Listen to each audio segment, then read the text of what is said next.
Então vamos lá agora? Vamos conferir então a goleada do Cruzeiro em cima do Democrata, que se mostrou uma equipe muito, mas muito frágil. A narração é do Fábio Pinel. Pela esquerda, olhou para a área, vem o cruzamento. A bola até o Alisson, deixou passar, Thiago Ribeiro bateu. É gol, é gol, é gol, 0!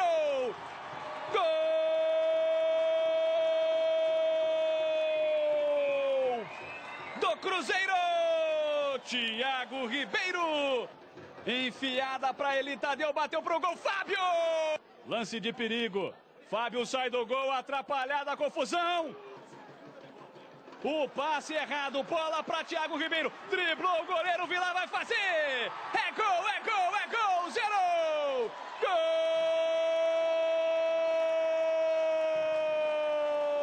Gol do Cruzeiro! Thiago Ribeiro, vem Thiago Ribeiro, cruzamento, olha o gol!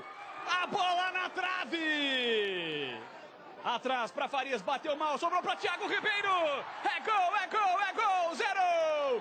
Gol do Cruzeiro! Thiago Ribeiro! De novo ele! É o terceiro gol do Cruzeiro, marcado pelo Thiago Ribeiro. Pablo arriscou o chute, Vilar! A bola nos pés de Everton, olhou pro gol, arriscou o chute, o desvio! É gol, é gol, é gol, 0!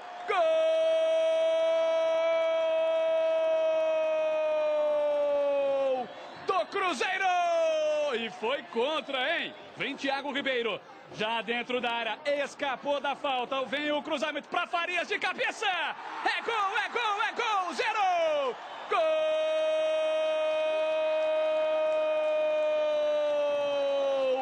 Cruzeiro!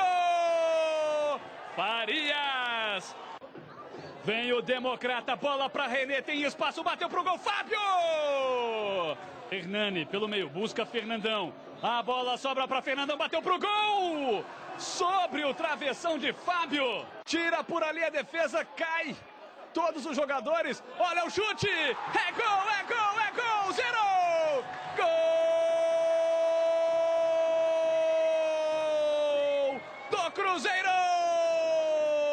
Ortigosa! Estreando com o pé esquerdo, porque foi com o pé esquerdo que ele botou essa bola no fundo das redes.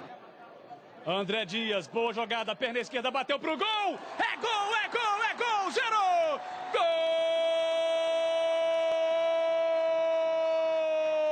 Gol do Cruzeiro! E que golaço do André Dias! Veio de trás, Everton, de calcanhar para Ortigosa, parou, chutou pro gol, Vilar faz a defesa! Tá, então, a goleada do Cruzeiro, como é que foi que você colocou no Twitter mesmo? Que o Wellington Paulista não tinha bem à noite? O Wellington Paulista deve ter tido uma noite ruim de sono, porque perdeu a vaga na equipe titular. O Ortigosa entrou no segundo tempo, fez gol. O André Dias entrou no segundo tempo, fez gol. O Farias conseguiu fazer um gol. E o Thiago Ribeiro ainda fez 3. A situação não anda boa para o Wellington Paulista, não. E o Alisson, que é o outro atacante, é o xodó hoje da torcida. Não marcou, bem. mas não jogou fez, bem. mas jogou bem. Jogou bem. Puxou a marcação. Pela direita. E o Cruzeiro hoje tem opções, né? Ah, você quer jogar pela direita? O Alisson lá na direita. Você quer jogar pela esquerda? Thiago Ribeiro na esquerda. E tem a opção também até o Farias. Farias não me agrada muito o seu futebol, mas fazendo gols, e o centroavante só mantém no time O futebol do Farias não me agrada nada. Ele não é técnico, não é um jogador daquele que a gente está acostumado a ver em termos ofensivos no Cruzeiro, com todo respeito ao Farias, está fazendo seus gols, enfim, eu sei que a torcida está gostando, e ela até diz melhor ele do que o Wellington Paulista. Não acho, mas, né, enfim, está marcando seus gols. Agora, eu sempre digo o seguinte, né, Serginho Pinel, é difícil a gente comentar um jogo como esse, em que você tem uma goleada dessa, e que, diante de um adversário tão frágil, né? Fica difícil até de você ver qualquer outra dificuldade que o Cruzeiro possa ter tido, enfim, já visando a Libertadores, já visando o jogo contra o Tolima, é muito complicado, porque o adversário foi muito frágil. Ver o Zé Maria Pena ali à beira do gramado, sem saber o que fazer, o que posição tomar, o que fazer diante de tanta fragilidade, foi, diria, decepcionante pra gente. O Zé Maria Pena sempre é aquela válvula de escape que tem em Valadares, ele sempre está lá. Mas Zé Maria Pena penou, ele está penando esse time, literalmente, viu, gente? Agora, eu espero também que essa goleada não maqueie e deixe a diretoria cruzeirense sem a contratação de mais um centroavante que ela está procurando. Que foi o que Zezé disse na sexta-feira, que o Cruzeiro continua em busca de um atacante. A gente já havia dito aqui que o Cruzeiro não tinha desistido, a gente sabe que parou de falar, isso é uma coisa, mas continua tentando uma oportunidade. Eu conversei com o gerente de futebol, Valdir Barbosa, e ele me disse o seguinte: o problema são as cifras, os números, né? Hoje, qualquer jogador que você queira em termos ofensivos, o Atlético também está passando por essa situação, as cifras são muito altas, né? Repatriar um jogador hoje não é uma situação fácil. O cara, quando está voltando de lá, é porque não está dando certo lá também. Então, quer dizer, ainda tem essa questão da adaptação. Então, é preciso repensar muita coisa. Mas a gente espera, é óbvio, que com todos os atacantes marcando, como aconteceu ontem, não maqueie a situação, né? Justamente, não pode deixar se iludir por essa goleada sobre o Democrata. Uma equipe que, apesar de ter entrado em campo com 3 zagueiros, o Silvio, o Lúcio e o Emerson, não demonstrou muito poderio defensivo diante do ataque do Cruzeiro. É a mesma coisa, igual o Atlético não poderia ter se iludido com os 8-1 diante do IAP. Nós dissemos aqui. Nós falamos isso aqui. E o Cruzeiro não pode se deixar levar. É claro que foi uma boa atuação. Quando os jogadores de ataque foram exigidos, estavam lá para cumprir seu papel. E o Ortigosa estreou com um belo gol. Eu acho que é um jogador... Não é um jogador que agrada o futebol dele, mas eu acho que pode até render mais do que o Farias vem rendendo nessa equipe celeste. Mas ainda assim, o Cruzeiro precisa buscar opções para o ataque. Falou-se no Brandão, o atacante brasileiro, que está lá no futebol francês, está tendo problemas com a justiça francesa, uma acusação de estupro, e que poderia ser até emprestado pelo Olympique. Mas eu acredito que as cifras, nesse caso, são bem elevadas. Tem que ver como é que o Cruzeiro resolveria essa questão financeiramente. Mas Brandão no Cruzeiro eu também não acredito. Agora, olha só, eu disse que eu queria muito ver o Dudu tendo a chance, né, na ausência do Roger, do próprio Gilberto, do Montijo, enfim, dessa armação titular que o Cruzeiro não teve ontem. Foi boa a movimentação do Dudu, vou ser sincera que não deu para ver porque era necessário que ele sofresse uma marcação maior ou tivesse uma situação para a gente ver como que ele agiria, né? Isso não teve, mas teve uma movimentação boa, né? Boa movimentação dentro do que a gente esperava mesmo, mas é como a gente fala também, mesmo o Dudu tendo aquela marcação ali, os jogadores são frágeis, o time do Democrata não tem condição física, é um time lento. A gente estava falando aqui com o Pinel, o zagueiro naquela recuperação, o Thiago Ribeiro dava 3 passos e ele dava meio. 3 passos e ele meio, não ia chegar nunca. Não ia chegar nunca. Mesma coisa de uma Mercedes sendo acompanhado pelo Fusquinha. O Cruzeiro se ainda possa. Tem Fusquinha? Mas é um Fusquinha 82. Ah, bom. Aí, se o Cruzeiro forçasse mais um pouco, seria 10, 12. Agora, Sérgio, apesar da fragilidade do Democrata, eu quero destacar aqui a atuação do Pablo.